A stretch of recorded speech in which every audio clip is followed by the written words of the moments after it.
Bonjour à tous et bienvenue dans cette nouvelle vidéo sur la GMAO Capilog. Nous allons aujourd'hui parler des rapports et des indicateurs. Alors comme vous le voyez depuis le menu principal, en haut à droite vous avez une icône rapport, il suffit simplement de cliquer dessus. Et là on va avoir les différents indicateurs qui vont être rangés par module. Voilà, intervention, préventif, équipement, ainsi de suite. Si par exemple on en ouvre quelques-uns pour regarder, on a l'évolution du portefeuille, donc qui reprend le nombre d'interventions de manière cumulée par mois. On peut consulter par exemple la répartition des interventions aussi en fonction de chaque équipement, ce qui est le cas ici sous forme de camembert. On a d'autres indicateurs, comme par exemple le top 10 du nombre d'équipements qui vont être en panne. Donc là par exemple ici on a le nombre d'interventions qui ont été générées par équipement, ce qui permet de mesurer un petit peu aussi quelles sont les machines qui tombent le plus souvent en panne.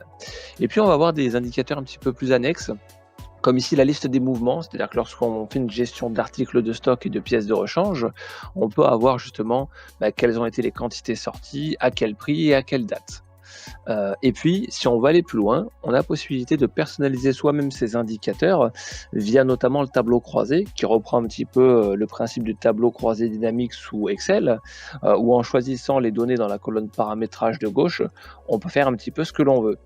Et puis, dernier point quand même important relatif à ces indicateurs, ils sont tous exportables directement au format Excel ou alors même imprimables au format PDF. Par exemple, si on vient cliquer ici sur imprimer, on voit bien que le document est en train de se charger, voilà, et on a notre rapport.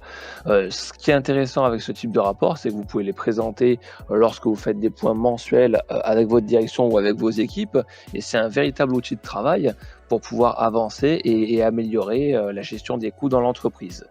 Dernière chose que Capilog peut vous apporter relatif à ces rapports, tous les mois, lorsque vous êtes abonné, vous recevez un email vous permettant de consulter les principaux indicateurs utilisés dans nos bases de données.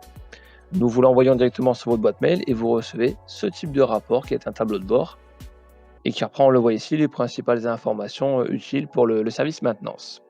Voilà donc pour ces rapports et indicateurs sur Capilog. Je vous retrouve la semaine prochaine pour une nouvelle vidéo hebdomadaire. À bientôt.